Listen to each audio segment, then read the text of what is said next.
Bismillahirrahmanirrahim. Assalamualaikum warahmatullahi wabarakatuh. Perkenalkan, nama saya Hilda Zania Salsabila dengan NIM 20249914. Kali ini kita akan membahas tentang Qawaidul Arba, yaitu tentang tauhid dan 4 kaidah-kaidah yang ada di dalamnya. Inilah kitab Al-Qawaidul Arba yang ditulis oleh Syekh Al-Islam Muhammad bin Abdul Wahhab rahimahullah, sehingga Syekh Shaleh Fauzan itu menggelari beliau, yang dimaksud beliau ini adalah Syekh Muhammad bin Abdul Wahhab, yakni dengan Syekhul Islam.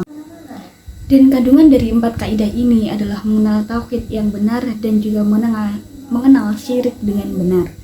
Adapun Syekh tidak mengambil 4 kaidah ini dari dirinya sendiri, melainkan beliau mengambil kaidah-kaidah ini dari kitab Al-Quran, Sunnah, dan perjalanan hidup Rasulullah SAW. Tauhid ini merupakan tujuan diutusnya para rasul dan diturunkannya kitab-kitab. Perkara ini lebih wajib diketahui olehmu daripada masalah sholat, zakat, dan daripada masalah ibadah ataupun masalah-masalah yang lain. Karena ibadah-ibadah yang lain tidak sah apabila tidak dibangun berlandaskan kaidah yang benar, akidah yang benar, yaitu tauhid yang murni. Dalam kitab Al-Qawaidul Arba, beliau memulai dengan muqaddimah. Terdapat catatan-catatan penting yang nantinya akan beliau jelaskan. Beliau menulis dengan mengatakan, ini adalah muqaddim yang agung. Terdapat doa bagi para penuntut ilmu syar'i yang mereka menginginkan untuk jauh dari kesesatan. Sehingga Allah berfirman dalam Quran surat Al-Baqarah ayat 257 yang artinya adalah Allah adalah penolong bagi orang-orang yang beriman, dan adapun orang-orang kafir yang menolong mereka adalah para syaitan. Juga pada Quran surat Muhammad ayat 11, jika Allah sudah mencintaimu, maka Allah akan mengeluarkan Anda dan kegelapan. Yang demikian itu karena Allah adalah penolong kepada orang-orang yang beriman. Maka jika Allah sudah menjadikanmu sebagai wali, dengan Allah memberikan hidayat di dunia dan akhirat, Allah akan menjadikanmu orang yang bahagia dan menjadikan kamu berjalan di manhaj. Dan Allah menjadikan kamu penghuni surga kekal di sana selama-lamanya. Tidak ada rasa takut. Inilah kewalian dari Allah. Sehingga ketika seseorang meminta tolong kepada Allah, Allah akan menjadi wali baginya. Allah menjadikan keberkahan selesai dengan usiamu, keberkahan kepada rizki, kepada ilmu, dan kepada amalmu, anak keturunanmu. Ini merupakan karunia dari Allah. Semoga Allah menjadikanmu manusia yang bersyukur, karena banyak manusia yang mengingkarinya dan mereka menjadikan nikmat tersebut sebagai maksiat. Allah akan menambahkan karunia dan hikmah bagi orang-orang yang bersyukur, dan Allah menjadikan Anda ketika diberikan cobaan, mereka bertaubat.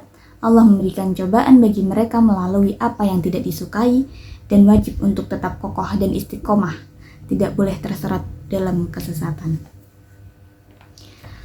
Maka barang siapa yang ridho kepada mereka menghadapi cobaan yang baik, maka dia akan mendapatkan ridho, begitu juga sebaliknya.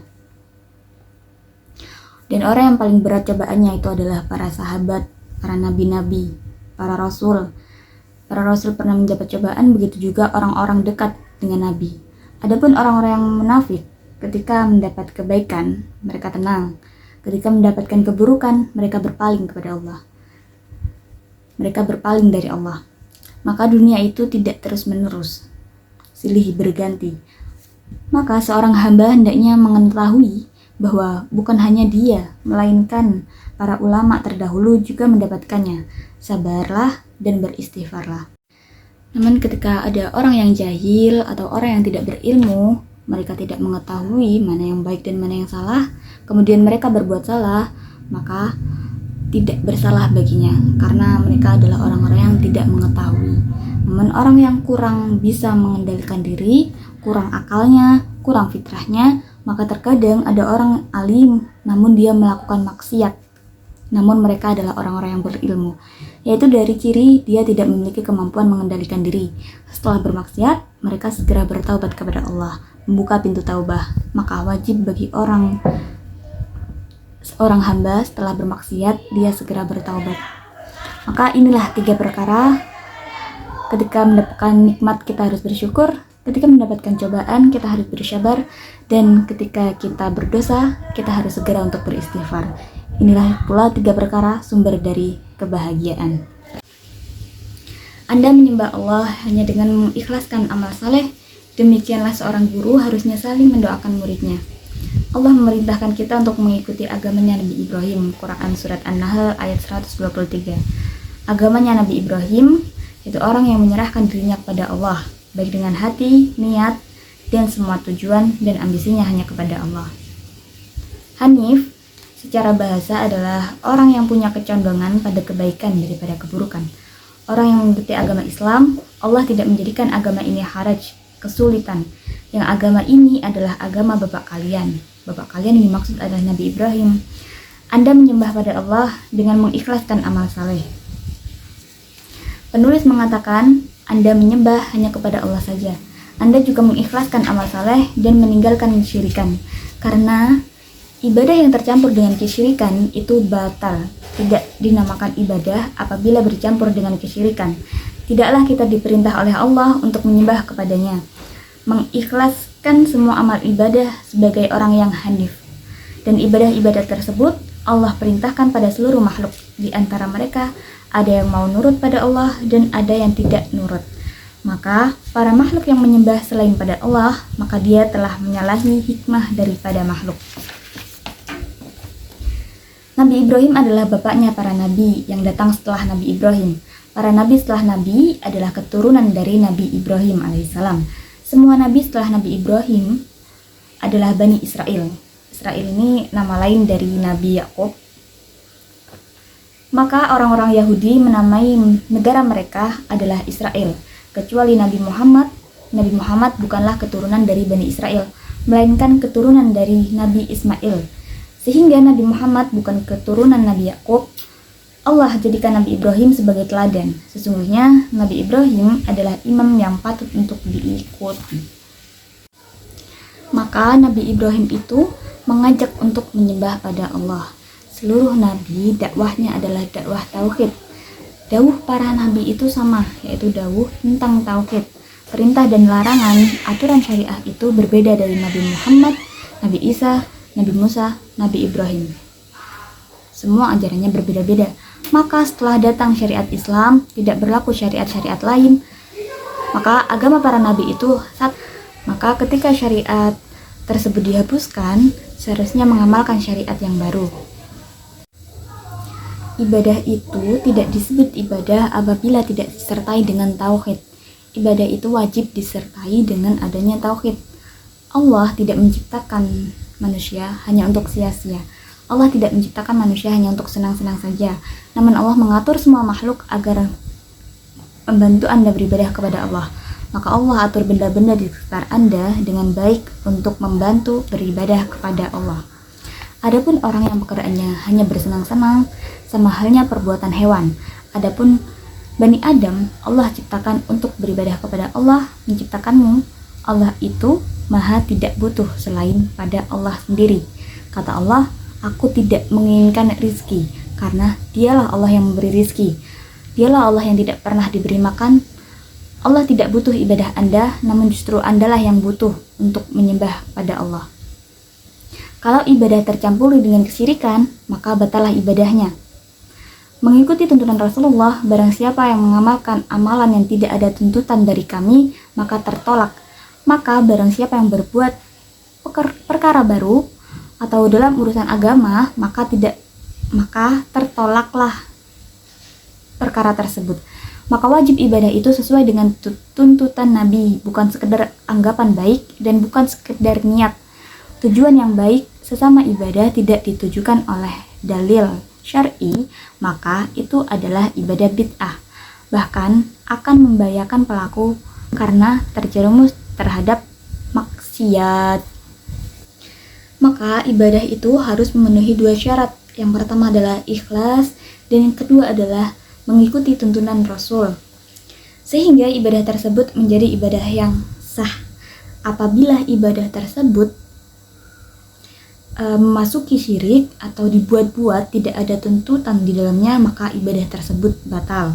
Tanpa terpenuhinya dua syarat tersebut, maka tidak ada artinya, dan Allah tidak menerima amalan setelah lisan Rasulnya. Jadi teman-teman, bid'ah itu adalah sebuah ritual atau metode dalam beragama yang dibuat-buat, yang tidak ada contohnya, menyerupai sesuatu yang disyariatkan yang bermaksud baik untuk mendekatkan diri kepada Allah, namun tidak pernah disampaikan oleh Rasulullah SAW. Contohnya adalah misalkan saja sholat subuh 5 rakaat, mirip-mirip dengan yang disyariatkan, namun sebenarnya sholat subuh adalah 2 rakaat saja. Tidak ada satu orang pun yang wajib diikuti selain Rasul, dan yang boleh diikuti adalah ulul amri yang menaati Allah dan Rasulnya. Dan kita tidak boleh menaati ulil amri atau umara yang tidak mentaati Allah. Tidak ada orang yang wajib ditaati kecuali Rasulullah. Adapun selain mereka diikuti apabila mengikuti Allah dan Rasulnya. Allah berfirman tentang kesyirikan, sesungguhnya Allah tidak mengampuni dosa syirik. Cara terbebas dari kesyirikan yaitu ada 4 landasan. Dan definisi tauhid itu, selama Anda memahami makna tauhid, mengesahkan Allah tidak kepada yang lain, setelah mengetahui tauhid apa itu syirik, maka orang yang melakukan kesyirikan, Allah akan mengharamkan kepada darinya surga. Allah akan mengharamkan surga darinya apabila belum bertaubat sebelum mati. Apabila ia sudah bertaubat sebelum mati, maka Allah akan mengampuni dosa-dosanya. Saking dosanya, saking tidak baiknya sebuah kesyirikan itu, sehingga Allah mengharamkannya dari surga. Allah tidak melarang sesuatu kecuali Allah jelaskan. Allah tidak mengharamkan kesyirikan dan tidak membiarkannya tanpa penjelasan, teman-teman. Apabila kita ingin mengetahui tentang kesyirikan, maka kita harus menuju pada Al-Quran dan sampailah kita pada kaidah-kaidah yang diajarkan dalam kitab Al-Qawaidul Arba. Yang pertama adalah kaidah orang kafir yang diperangi oleh Rasulullah adalah orang-orang yang mengakui Allah itu yang maha mengatur dan menciptakan seluruh alam semesta ini. Namun keyakinan mereka tidak mengikatkan mereka untuk masuk dalam Islam. Orang-orang kafir meyakini tauhid rububiyah ini tidak menganggap mereka ditetapkan pada Islam.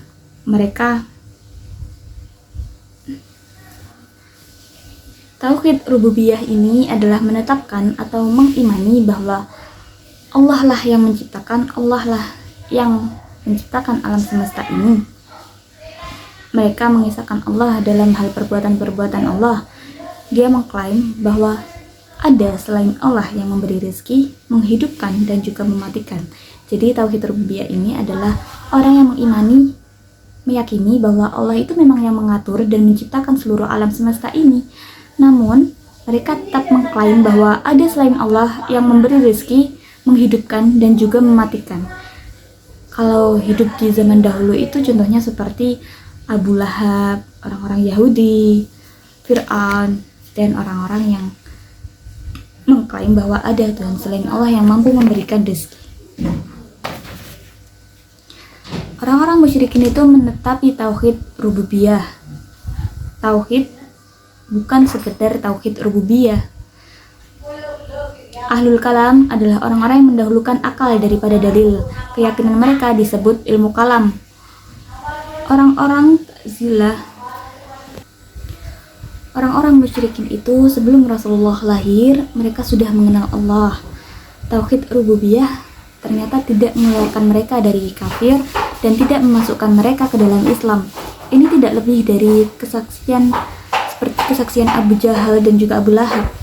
Dan sekarang orang yang mengobarkan fakofah tauhid hanya tauhid rububiyah dan tidak memasukkan ke dalamnya uluhiyah, maka itu juga termasuk kesyirikan. Karena syirik itu artinya adalah Anda meyakini ada selain Allah yang menciptakan dan memberi rezeki. Sedangkan tauhid uluhiyah itu, teman-teman, tidak sekedar meyakini dan percaya saja, tapi juga menerapkan bahwa hanya Allah lah satu-satunya yang mampu menciptakan, memberi, serta menolong kita.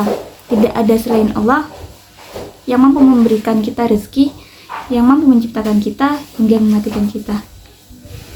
Kemudian kaidah yang kedua yaitu Orang-orang Quraisy berkata, "Tidaklah kami menyembah berhala dan tidaklah kami bersimpuh pada mereka untuk mengharapkan syafaat Allah. Sesungguhnya Allah nanti yang akan menghukum mereka.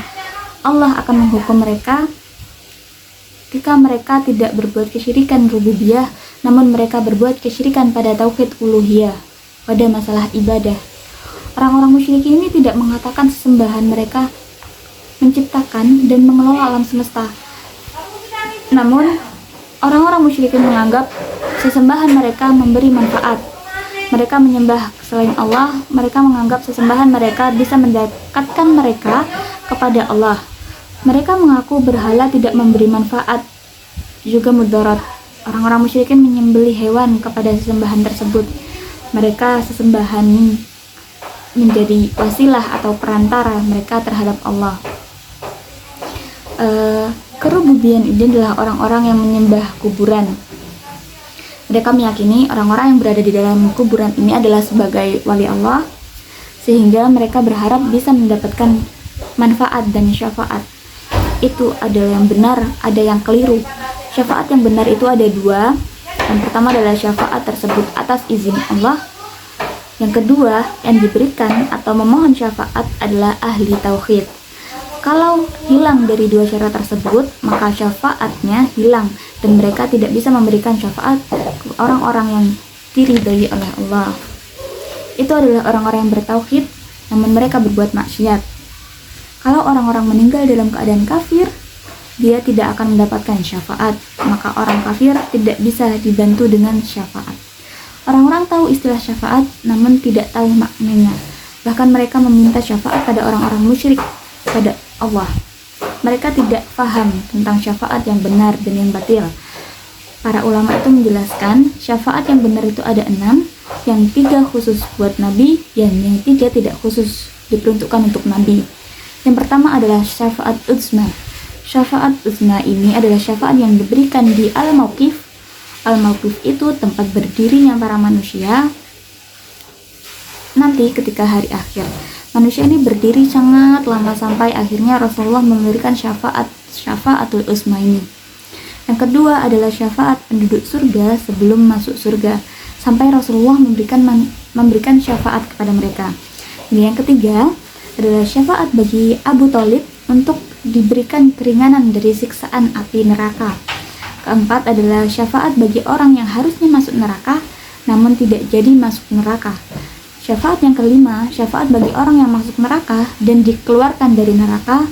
Syafaat yang keenam, syafaat bagi orang yang masuk surga namun ditinggikan lagi surganya. Orang-orang Quraisy mereka menyembah selain Allah yang tidak bisa memberikan syafaat. Syafaat ada dua, syafaat yang keliru dan syafaat yang didapatkannya. Dan orang-orang kafir adalah orang-orang yang paling zalim. Tidak ada syafaat di hari akhir bagi mereka. Tidak ada syafaat bagi orang-orang yang minta kepada selain Allah. Syafaat yang Allah batalkan, maka tidak mungkin ada yang bisa memberikan syafaat kepadanya. Ketika Nabi ingin memberikan syafaat pada mereka, Nabi sujud pada Allah untuk memintakan syafaat sehingga Allah mendengarkan Rasul. Syafaat yang diterima itu, syafaat pada hakikatnya adalah milik Allah. Orang soleh, beriman, anak kecil adalah orang-orang yang diizinkan untuk menyampaikan syafaat. Yang diberikan izin untuk menyampaikan syafaat tadi adalah orang-orang yang soleh, orang-orang yang beriman, anak kecil. Kemudian orang yang diizinkan oleh Allah dan yang mendapatkan diridhai oleh Allah, maka orang memberikan syafaat diizinkan oleh Allah. Syafaat yang diberikan oleh ahli tauhid. Adapun orang-orang yang mempersembahkan nazar-nazar pada kuburan, maka tidak akan bermanfaat syafaat baginya. Syafaat yang tertolak adalah syafaat yang diminta pada selain Allah. Jadi syafaat itu juga ada yang benar, ada juga yang salah. Syafaat itu hadir ketika Allah memberikan izin kepada orang tersebut untuk memberikan syafaat. Adapun orang-orang terdahulu itu banyak salah kaprah. Mereka meminta syafaat kepada orang-orang yang belum tentu diberikan izin oleh Allah untuk memberikan syafaat.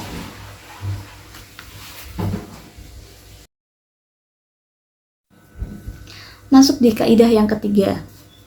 Kaidah yang ketiga. Nabi itu diutus di tengah masyarakat yang bermacam-macam.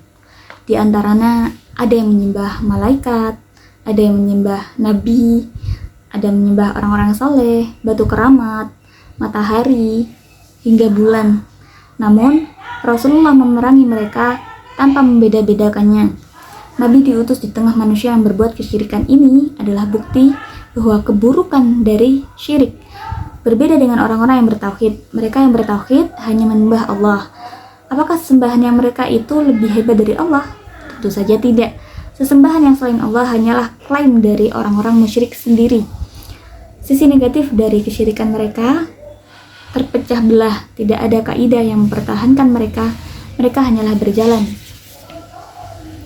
di atas hawa nafsu mereka dan hanya mengikuti seruan orang-orang yang menyesatkan Allah.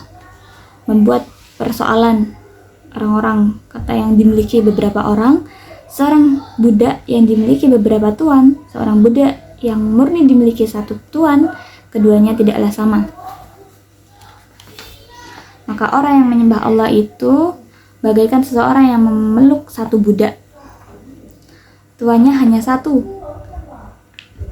dan ia mengetahui apa-apa yang harus dikerjakan, apa yang harus ditinggalkan atas perintah dari tuannya. Namun orang musyrik itu bagaikan budak yang memiliki berbagai tuan, memiliki berbagai pemilik. Maka seorang budak ini akan bingung bagaimana cara dia bisa mematuhi perintah-perintah dari para tuannya. Mana yang harus diutamakan, mana yang harus diprioritaskan. Oleh karena itu, Allah memisalkan seperti seorang budak yang memiliki berbagai tuan. Dia tidak tahu mana yang harusnya dibuat senang. Mereka pasti kesusahan dan ketakutan. Maka orang dahulu itu ada yang menyembah Nabi Isa. Walaupun yang disembah adalah Nabi Isa, Rasul pun memerangi mereka dan tidak membeda-bedakan di antara mereka. Sembahan selain Allah itu adalah perbuatan yang syirik. Bahkan ketika itu adalah menyembah pada Nabi, menyembah pada orang-orang soleh, ataupun bahkan hingga pada malaikat. Dalil untuk memerangi orang-orang musyrik tanpa membeda-bedakan orang menyembah berhala, wali, batu, ataupun nabi, ini adalah sifatnya umum dan berlaku untuk semua orang yang musyrik. Allah tidak mengecualikan satupun sampai tidak terjadi fitnah, sampai tidak ada lagi kesyirikan, sehingga ibadah semuanya hanya kepada Allah. Di tengah masyarakat yang saat Nabi diutus ada orang-orang yang menyembah orang-orang saleh, tidak hanya berhala saja. Dan tengahlah kalian sujud pada matahari ataupun bulan. Nabi bersabda, janganlah seorang di antara kalian sengaja untuk sholat di saat matahari terbit hingga waktu duha ataupun sebelum sholat maghrib, untuk menutup sarana menuju keburukan. Karena dulu ada orang yang menyembah matahari ketika terbit, juga menyembah matahari ketika tenggelam. Rasulullah ini datang membawa larangan untuk berbuat syirik dan menutup celah untuk perbuatannya. Perkataan orang-orang musyrikin itu menyuruh orang lain untuk menyembah dirinya, malaikat. Sedangkan para penyembah kuburan termasuk orang-orang musyrikin juga. Orang zaman dahulu juga ada yang menyembah nabi. Syirik itu menyembah selain Allah. Adapun dalil tentang orang-orang saleh, mereka adalah orang-orang yang berdoa kepada Allah dan mereka mencari wasilah mana yang paling dekat pada Allah. Mereka mencari wasilah menuju Rabb mereka. Quran Surat Al-Isra ayat 57. Maksudnya adalah, di antara orang-orang musyrikin, ada yang menyembah orang-orang saleh. Sebagian ulama mengatakan bahwa ayat ini turun tentang turunnya Al-Masih atau Nabi Isa alaihissalam. Dan juga tentang ibunya, Siti Maryam, dan juga Uzair. Ayat tersebut menyatakan orang-orang yang menyembah Nabi itu, yang dimaksud Nabi itu adalah Nabi Isa, juga ibunya Siti Maryam, dan juga Uzair. Itu terdapat beberapa asbabun nuzul. Yang pertama, asbabun nuzul pertama, pendapat Abdullah bin Abbas. Maka dalam ayat ini Allah menyatakan bahwa mereka adalah hamba Allah Subhanahu wa taala. Mereka adalah orang yang berdoa pada Allah, mengharapkan rahmat Allah juga. Mereka butuh pada Allah, berdoa dan mencari wasilah amal ibadah untuk mendekatkan diri kepada Allah dan mereka menunjukkan bahwa tidak ada yang layak disembah selain Allah. Tidak ada yang layak diibadahkan mereka kecuali manusia, itu hanya butuh kepada Allah. Kemudian asbabun nuzul yang kedua, ayat ini turun tentang orang-orang dari kaum musyrikin, tentang orang-orang yang menyembah jin. Kemudian jin ini masuk Islam, sedangkan para penyembah mereka tidak tahu bahwa dia telah masuk Islam.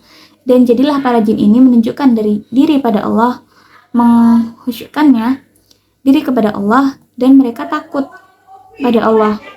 Maka mereka adalah penyembah yang takut pada Allah, padahal para jin juga tidak setuju jika mereka itu disembah. Maka baik asbabun nuzul 1, asbabun nuzul 2, ayat 1, ayat 2 ini sama-sama menunjukkan bahwa tidak diperbolehkan yang menyembah pada orang-orang saleh, karena semua itu adalah nabi, semua itu adalah sahabat, semua itu adalah orang-orang saleh yang mereka patuh, mereka butuh kepada Allah. Dan wasilah ayat di atas adalah ketaatan dan kedekatan pada Allah. Bahasa wasilah adalah sesuatu yang bisa mendekatkan pada tujuan ibadahnya. Adapun orang-orang yang berbuat keburukan pada orang-orang saleh melakukan atau menyelewengkan makna Al-Quran, mereka itu menyatakan wasilah. Anda menjadikan sesuatu sebagai perantara antara Anda dengan Allah. Wasilah itu berupa orang saleh, orang-orang yang mati, berupa wali-wali Allah. Anda jadikan mereka-mereka ini sebagai perantara untuk mendekatkan diri kepada Allah. Perkataan orang musyrikin itu berkata, tidaklah kami menyembah berhala kecuali untuk mendekatkan diri kepada Allah. Quran Surat Az-Zumar. Dan menyebutkan bahwa hajat-hajat kita di hadapan Allah seakan-akan Allah tidak paham tentang hajat kita. Dan dalam ayat lain, dalam Quran Surat Al-Ma'idah ayat 35 yang artinya, wahai orang yang beriman, bertakwalah pada Allah, carilah wasilah, dan berjihadlah pada Allah. Demikianlah mereka menyampaikan kalimat-kalimat Allah, padahal wasilah yang diwasiatkan itu adalah ketaatan, mencari wasilah dengan nama-nama Allah. Tawasul ada yang diperbolehkan, yaitu dengan sholat, dengan puasa, juga dengan berbakti kepada kedua orang tua kita. Adapun tawasul selain itu dilarang. Mereka menyembah selain Allah. Ini adalah memberi syafaat. Quran Surat Yunus pada ayat 18. Orang-orang yang menjadikan sesembahan selain Allah, maka inilah kesyirikan orang-orang zaman dahulu, juga zaman sekarang. Meskipun mereka menemani dengan wasilah, namun hakikatnya ini adalah kesyirikan. Sungguhnya orang-orang yang berbuat syirik pada Allah ini, Allah akan haramkan masuknya surga, dan orang-orang syirik tidak akan mendapatkan pertolongan baik dari Nabi maupun dari Allah. Dalil bahwasanya orang-orang musyrik menyembah pohon, perkataan Syekh Fauzan, maksudnya adalah orang yang musyrik adalah yang menyembah batu dan pohon-pohon. Allah menyatakan,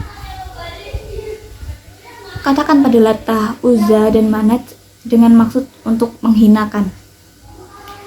Jadi pada zaman dahulu itu berhala itu yang paling besar namanya adalah Lata, Uzza, juga Manat. Lata itu adalah ada dua kata. Ada lata dengan tak yang ditasdid. Ada juga lata dengan tak yang tidak ditasdid. Kita membahas lata dengan tak yang tidak ditasdid, yaitu satu nama berhala yang di kota Taif, sebuah batu yang diukir. Di sana itu ada rumah yang dibangun untuknya.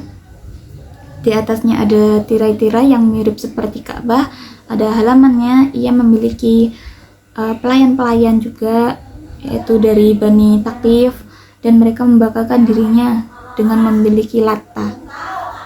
Kemudian Lata yang ditasdid ini adalah seorang laki-laki soleh yang dahulu membuat tepung, membuat roti, dan diberikan kepada orang-orang yang melaksanakan ibadah haji.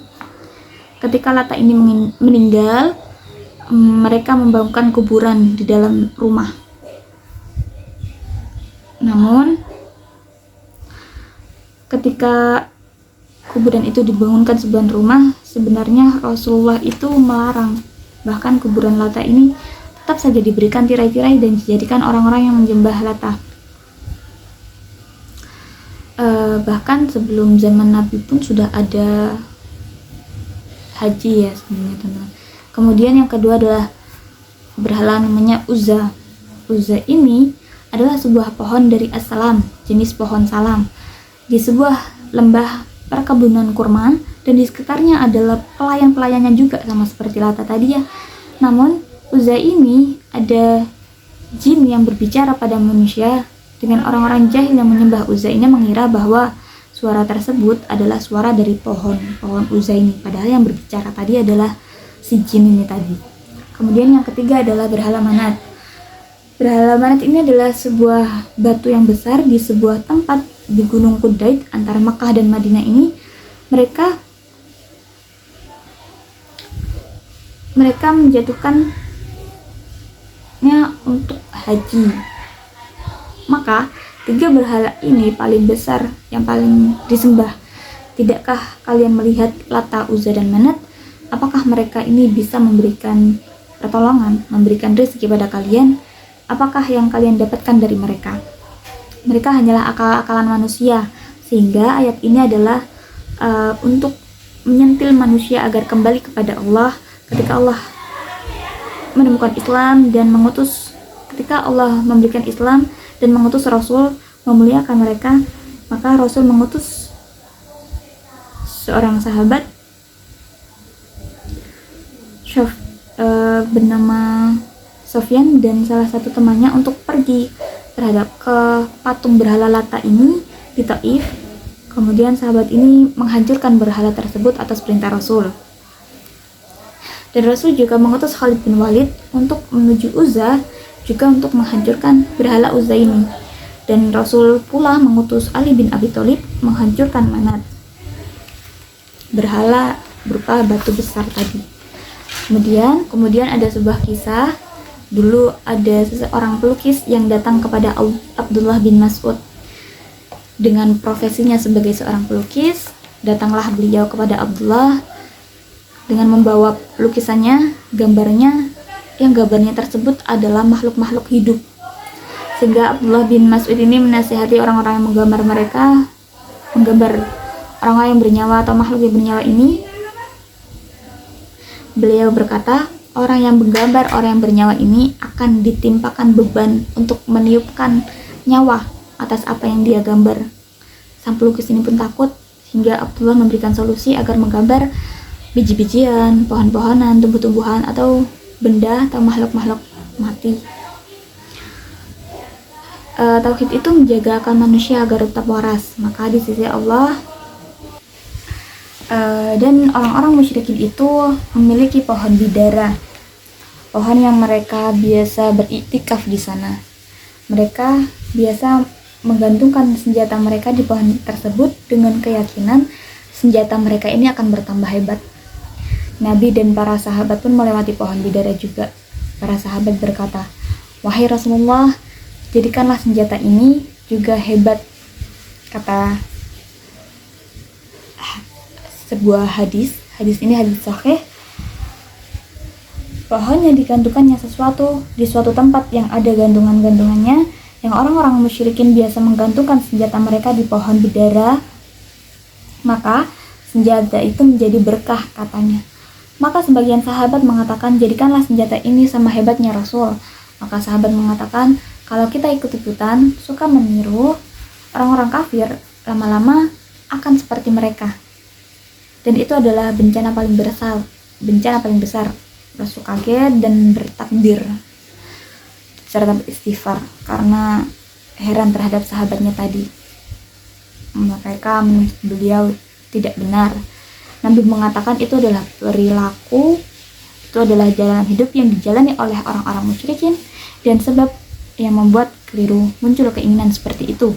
Karena ikut-ikutan perilaku orang musyrikin, Nabi ingin menjelaskan, Bani Israel mengatakan mereka ingin diberikan sesembahan. Nabi Musa mengatakan, kalian adalah kaum yang jahil. Pada Quran surat Al-A'raf ayat 138, mohon maaf.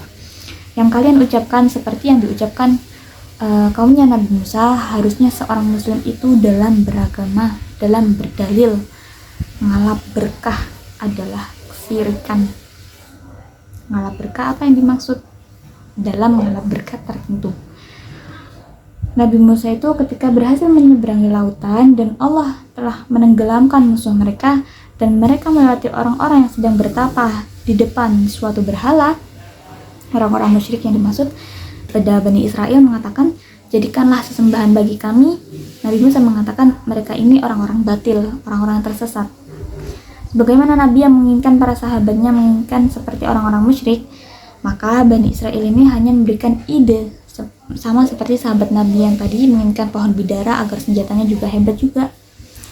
Mereka belum melakukan, namun andaikan mereka jadi melakukan itu, maka perbuatan itu adalah perbuatan yang syirik, perbuatan yang musyrik. Dan mereka mengatakan perkataan di atas karena tidak tahu, atas ketidaktahuannya, sehingga para sahabat berani untuk berkata seperti itu. Maka permasalahan di atas muncullah 3 maslahat. Yang pertama, bahayanya seseorang yang tidak paham tauhid. Mereka lebih rawan terjerumus dalam kesyirikan. Maka wajib bagi kita untuk mempelajari tauhid, sehingga kita benar-benar tahu tentang ilmu tauhid itu. Maka di sini juga terdapat renungan akan masalah kejahilan, bahayanya kejahilan. Barang siapa yang meniru sesuatu kaum, maka dia lama-kelamaan akan terjerumus ke dalam kaum tersebut. Kedua, bahaya terhadap orang-orang musyrikin. Sikap suka meniru-niru orang-orang musyrikin, hadis itu hasan sehingga menjadi hujjah.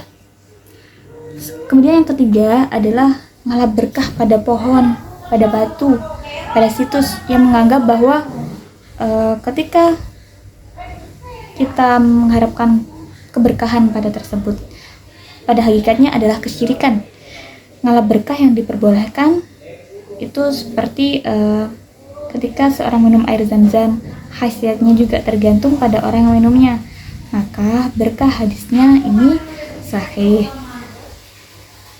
Orang-orang musyrikin di zaman sekarang ini lebih parah, karena orang-orang musyrikin zaman dahulu melakukan kesyirikan hanya di waktu luang saja.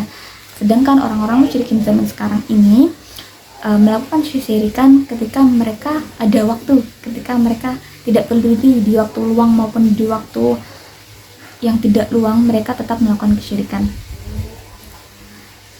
Dalilnya firman Allah Ta'ala, ketika mereka menaungi lautan yang kita lihat kanan kiri depan belakang tidak ada apa-apa.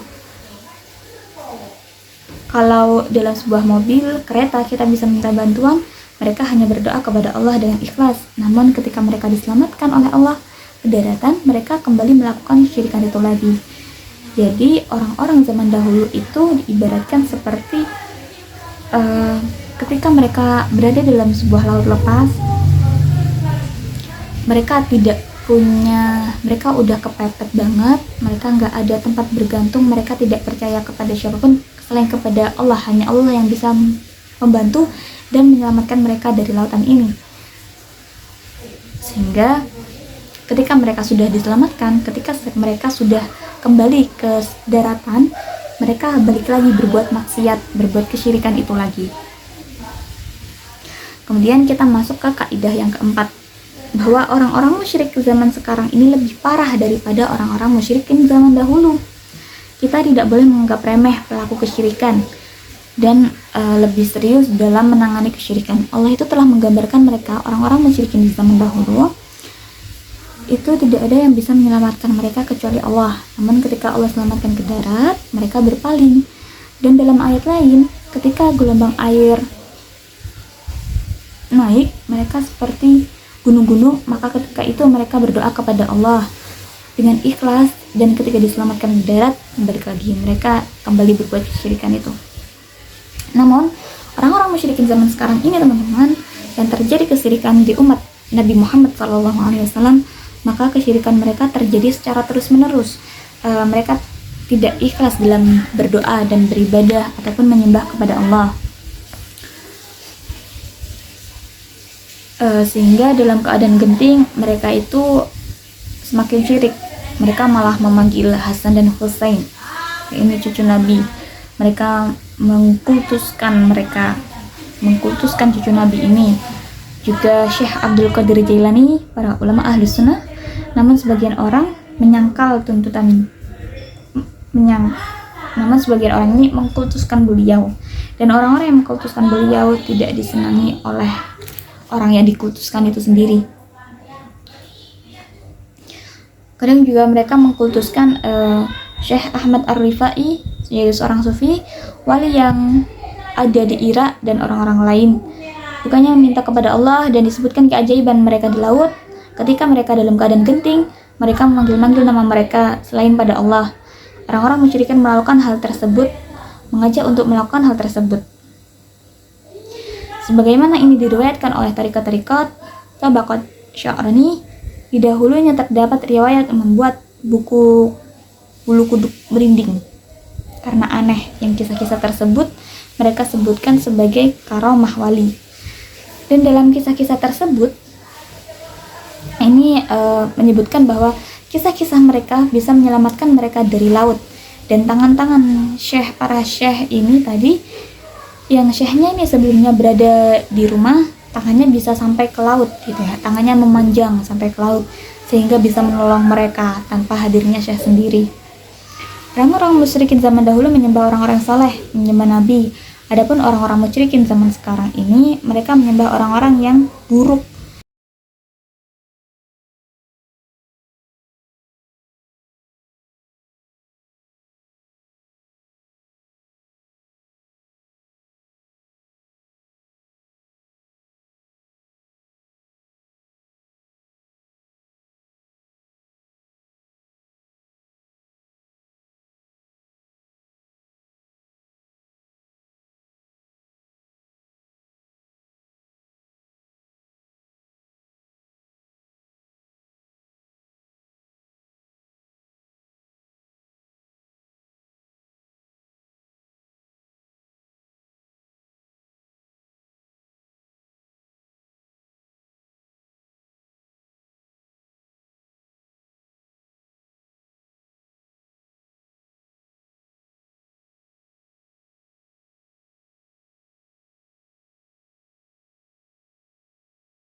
Nah, orang-orang musyrikin zaman dahulu ini menyembah orang-orang yang saleh, menyembah nabi.